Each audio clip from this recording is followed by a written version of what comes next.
Bon. Si maintenant je vais parler de plusieurs personnes, ça veut dire, si je veux poser la question qui, mais la réponse peut être plurielle. Exemple. Maman et tante Alice préparent le goûter. Pardon, ça c'est un point. D'accord? La question maintenant c'est qui prépare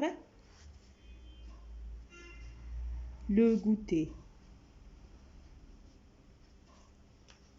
Cherchez maintenant la réponse dans le texte. Qui prépare le goûter? C'est qui? Ce n'est pas maman seulement. Non, mais c'est maman et tante Alice. Alors, ce sont deux personnes, ça veut dire pluriel. Alors, je ne peux pas dire c'est. Dans ce cas-là, je vais écrire ce sont quand il y a deux ou plusieurs personnes où le sujet est pluriel. Par exemple, les enfants. Dans ce cas-là, je dois écrire ce sont et passé. Ce sont.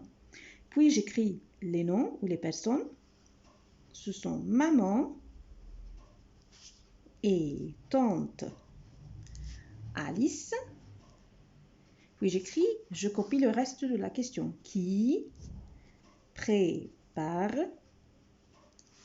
le goûter? Faites attention que parfois il pose la question avec un verbe au pluriel, mais le sujet est au singulier. Et vice-versa, ça veut dire parfois il pose une question avec un verbe singulier, mais la réponse est au pluriel. Alors dans ce cas-là, je dois changer le verbe. Exemple. Sacha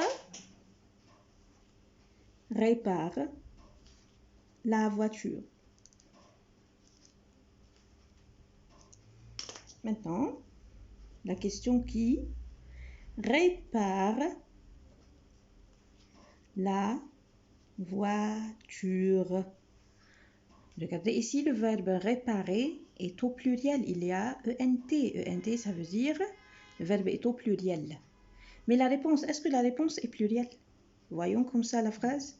Sacha répare la voiture. Alors, qui répare la voiture? C'est Sacha seulement. Alors, c'est une seule personne, singulier. Alors, je dois changer le verbe quand je vais répondre. Alors, je vais répondre en écrivant c'est, parce que c'est une seule personne, Sacha. Et puis, je copie le reste. Qui répare. Et dans ce cas-là, je ne peux pas écrire le verbe ENT. Ici, je parle de Sacha seulement. C'est une seule personne. Alors, je dois changer le verbe et se termine seulement par E. Sacha, ça veut dire il. Alors, il avec verbe réparer, le verbe du premier groupe. Je parle ER et il, j'ajoute E. Avec il, j'ajoute E. Qui répare la voiture. Et à la fin de point. Ou un autre exemple.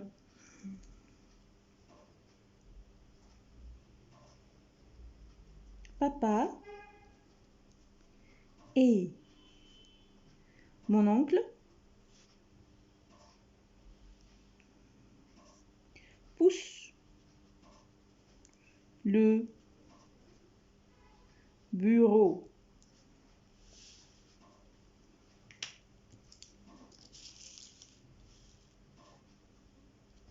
Alors maintenant, j'ai la question qui pousse le bureau.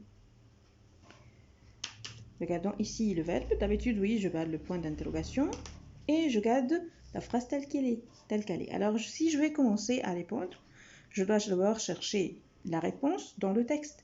Alors, qui pousse le bureau? Regardons ici. Papa et mon oncle poussent le bureau. Alors, j'ai combien de personnes? Papa, 1, mon oncle, 2 personnes. Alors, quand il y a 2 personnes, est-ce que j'écris c'est ou ce sont? Ce sont, très bien. Alors, j'écris ce sont. Et puis, j'écris le nom. Ce sont papa et mon oncle. Puis je copie cette phrase, n'est-ce pas? Bon, maintenant regardez ici, si je vais copier la phrase, qui pousse. Regardez le verbe. Le verbe est au singulier, il y a seulement E. E, ça veut dire que le verbe est au singulier. Pourtant, le sujet est pluriel. Papa et mon oncle, deux personnes, pluriel. Alors, dans ce cas-là, je ne peux pas écrire pousse à la fin E.